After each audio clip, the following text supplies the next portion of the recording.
Hello students, let's learn chapter number 1, Story of Psychology. In previous lecture we have seen introduction 1.1, 1.2 the history of psychology, study of conscious, study of unconscious, study of behavior, what is behavior, study of cognition and psychology in India.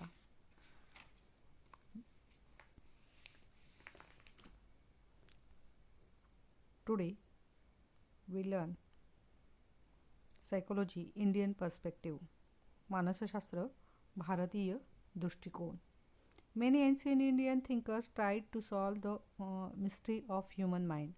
During the period of the 2000 BC to 500 AC, philosophers studied mind and human behavior from different perspectives and tried to explain ideas like soul, mind, intuition, and so on. All these ways are the part of philosophy.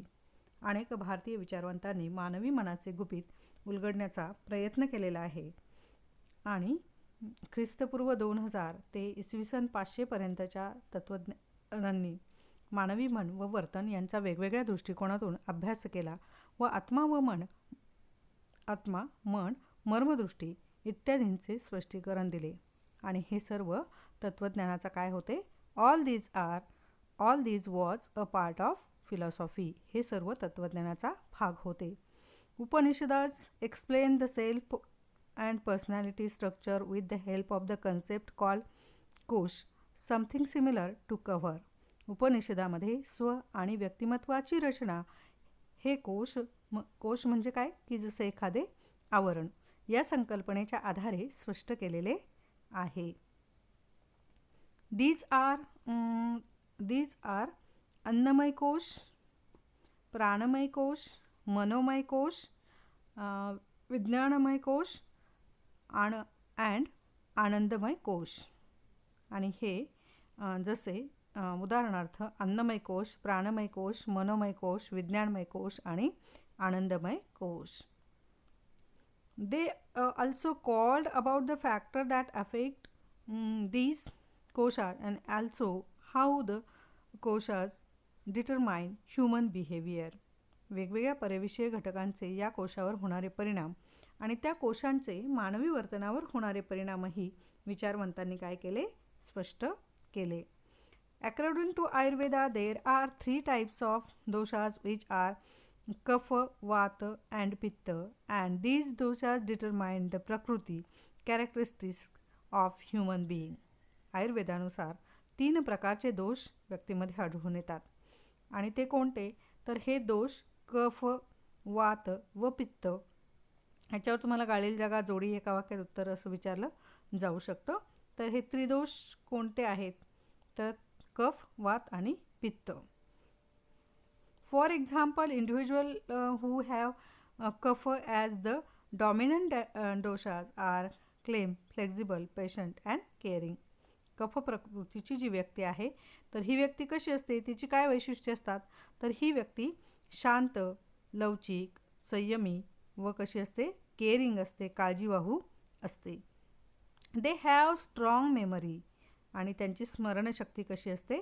दांडगी असते, चांगली असते. It is said that they take longer to grasp a subject but once they understand it they are able to retain it for a longer time.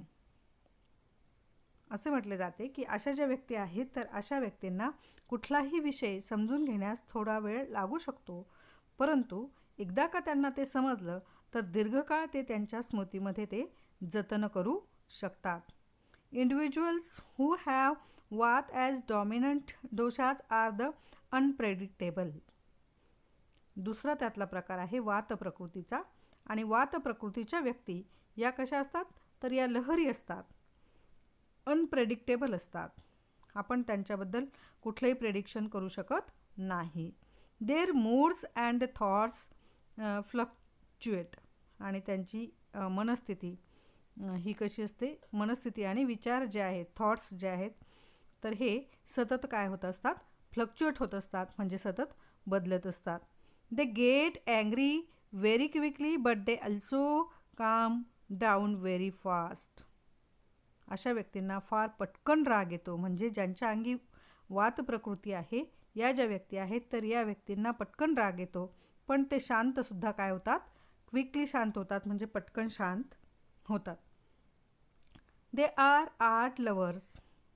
आणि ते कसे असतात, कलाप्रेमी असतात. Individuals who have pitta as a dominant doshas are believed to be very sharp. आणि पित्त प्रकृतीच्या व्यक्ती ज्या आहेत, तर त्या व्यक्ती कशा असतात, अतिशय हुशार असतात. They are known to be short tempered. त्यासुद्धा शीघ्रकोपी असतात. आता वात, कफ आणि पित्त असे आयुर्वेदानुसार 3 व्यक्तिदोषाचे प्रकार आपल्याला आढळून येतात. आता या लक्षणानुसार तुम्ही तुमचा जो टाईप आहे तर तो ओळखू शकता की आपल्यामध्ये आयुर्वेदानुसार कोणता प्रकार जास्त आहे. तर तशा पद्धतीने तुम्ही ते ओळखू शकता. See the activity number 8. Find out more attributes of vata, kapha and pitta and try to find out which 2 doshas dominate your personality. कफ, वात आणि पित्त यांची अधिक लक्षणे शोधा व तुमच्या प्रकृतीत त्याच्यातले कोणते दोष प्राधान्याने आढळून येतात ते शोधा. ही ॲक्टिव्हिटी तुम्हाला दिलेली आहे. तर तसे तुमच्या व्यक्तिमत्वामध्ये कोणते गुण तुम्हाला आढळून येतात तर ते तुम्ही शोधू शकता. Besides doshas there is another concept to explain the human temperament called guna, namely सत्वगुण, राजसगुण आणि तामसगुण. आता दोषांव्यतिरिक्त ही व्यक्तीमध्ये काही गुण असतात आणि गुण या संकल्पनेच्या आधारे सुद्धा मानवी स्वभावाचे काय केले जाऊ शकते, विश्लेषण केले जाऊ शकते. हे गुण नेमके कोणते, तर जसे 3 दोष आहेत तसे त्रिदोष आहेत, तसे त्रिगुण आहेत. आणि हे त्रिगुण कोणते आहेत, तर सत्वगुण, राजसगुण आणि तामसगुण असे गुणांचेही 3 प्रकार पडतात. Human body is made up of राजस, तामस अँड द सत्वगुण. आणि मानवी शरीर हे सत्व, राजस आणि तामस गुणांनी काय केलेलं आहे, बनलेलं आहे. The influence of the gunas is seen in the person's behaviour. आणि हे जे गुण आहेत तर हे व्यक्तीच्या व्यक्तिमत्वावर काय टाकतात, प्रभाव टाकतात, वर्तनावर प्रभाव टाकतात. आणि म्हणून ह्या गुणांचा प्रभाव व्यक्तीच्या वर्तनावर झालेला आपल्याला पाहायला मिळतो. The influence of gunas is seen in the person's behavior. For example, people who have tamasi qualities are ideal and the sluggish. आता एक एक्झाम्पल आपल्याला पाहायला मिळतं की तामसी व्यक्ती या सुस्त असतात. म्हणजे त्या कशा असतात, आयडियली असतात. आयडियली म्हणजे आळशी, सुस्त. आणि स्लगिश असतात. स्लगिश म्हणजे कशा, आळशी असतात, सुस्त आणि आळशी. They do not work hard. आणि त्या काही जास्त काम करू शकत नाही, कामसू त्या नसतात, हार्डवर्क काही त्यांना करता येत नाही. दे सीम टू बी डिप्रेस्ड. आणि ते स्वतःला काय करतात, डिप्रेस्ड, उदासीन. प्रत्येक गोष्टीत त्यांचा बघण्याचा दृष्टिकोन जो आहे तो निगेटिव्ह असतो, उदासीन असतो, डिप्रेस्ड मूड त्यांचा असतो. राजसी पीपल आर आर्टिस्टिक. आणि राजस गुण ज्यांच्या अंगी असतो तर अशा ज्या व्यक्ती आहेत तर त्या आर्टिस्टिक असतात असं म्हटलं जातं. The self esteem is very strong. त्यांचा सेल्फ, राजसी व्यक्ती ज्या आहेत तर त्या कशा असतात, या अहंकारी असतात. आणि त्यांचा सेल्फ इस्टीम जो आहे, स्व जो आहे, तर त्या स्वप्रतिमेला खूप जपतात. They think that everything should happening according to their own wish. आणि ते कसे असतात, सर्व काही त्यांच्या मनाप्रमाणे घडले पाहिजे असे त्यांना वाटते. म्हणजे मी म्हणेल ती पूर्व दिशा असं ते म्हणतात. आणि तशा पद्धतीने ते वागतात की आपलंच बरोबर आहे किंवा आपल्याच मनाप्रमाणे सगळं घडलं पाहिजे असं त्यांचं म्हणणं असतं किंवा असं त्यांना वाटतं. They are belligerent. म्हणजे बिलायर्डगंट म्हणजे कसं असतं, त्या कशा असतात, ते जास्त भांडखोर असतात, ते भांडखोर असतात. बेलिजरंट मीन्स भांडखोर. पीपल दोज हॅव अ सत्वगुण आर काम अंडरस्टँडिंग. आणि सत्वगुण असलेले ज्या व्यक्ती आहेत तर या सत्वगुण असणाऱ्या व्यक्ती या काम अँड अंडरस्टँडिंग असतात. म्हणजे त्या कशा असतात? त्या काम म्हणजे शांत असतात आणि अंडरस्टँडिंग त्यांच्यामध्ये असतं म्हणजे त्या कशा असतात? समजूतदार असतात. They do their work carefully and promptly. आणि ते त्यांचं जे काम आहे तर ते केअरफुली करतात, काळजीपूर्वक करतात. अँड प्रॉम्प्टली म्हणजे ते वेळेत पूर्ण करतात. They are aware of reality therefore they behave calmly. आणि त्यांना वास्तव परिस्थितीचं भान असतं आणि वास्तवतेचे भान असते, त्यामुळे ते कसे वागतात? समजुतीने वागतात. C the activity number 9.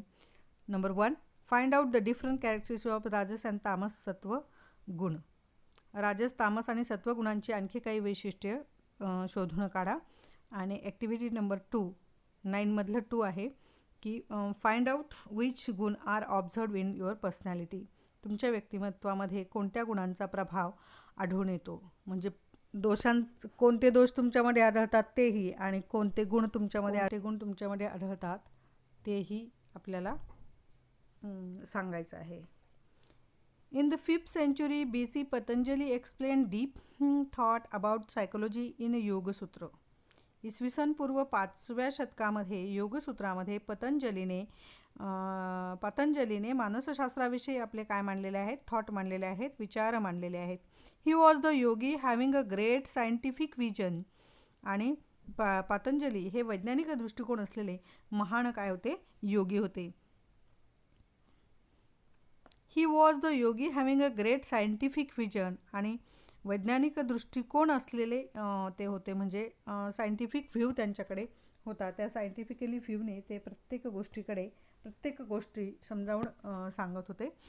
तर पहा, he studied level of human consciousness and also propose ways to evolve spirituality. His theory of Ashtanga yoga is useful also today. आता त्यांनी बोधात्मकतेच्या विविध पातळ्यांचा अभ्यास केला व आध्यात्मक उन्नती जी आहे, प्रोग्रेस जी आहे, प्रगती जी आहे, तर त्याचं काय दाखवले? मार्ग दाखवले. His theory of Ashtanga yoga is very useful today also. 8 aspects of Ashtanga yoga are M, नियम, आसन, प्राणायाम, प्रत्याहार, धारणा, ध्यान अँड समाधी. अशा त्यांच्या यम, नियम, आसन, प्राणायाम, प्रत्याहार, धारणा, ध्यान आणि समाधी असे त्यांचा अष्टांग योगाचा काय आहे? सिद्धांत आहे. आणि तो आजही आपल्याला उपयोगी पडतो. It also helps us to control our wishes and Dzire. आणि ते आपल्यासाठी अष्टांग योग आपल्याला काय मदत करतो? तर आपल्या इच्छा व आकांक्षावर ताबा मिळवण्यासाठी याचा आपल्याला काय होतो? उपयोग होतो. Many Indian saint and philosophers have made the many comments about the mind or human behaviour. अनेक भारतीय संतांनी आणि विचारवंतांनी मानवी मन व वर्तन यावर आपले काय मांडलेले आहेत? विचार मांडलेले आहेत. जैन तीर्थकार संत कबीर, समर्थ रामदास, स्वामी विवेकानंद एक्सेट्रा. जैन तीर्थकार संत कबीर, समर्थ रामदास, स्वामी विवेकानंद इत्यादी विचारवंतांनी मानवी मन व वर्तनाच्या वेगवेगळ्या पैलूंवर काय टाकलेला आहे? प्रकाश टाकलेला आहे. Various aspects of human mind and behavior, it reflects their understanding of human nature. आणि त्यावरून मानवी वर्तनाचा सखोल अभ्यास त्यांचा किती आहे हे आपल्याला पाहायला मिळतं. Remaining parts in next video. So watch, like, enjoy and subscribe this channel. Thank you.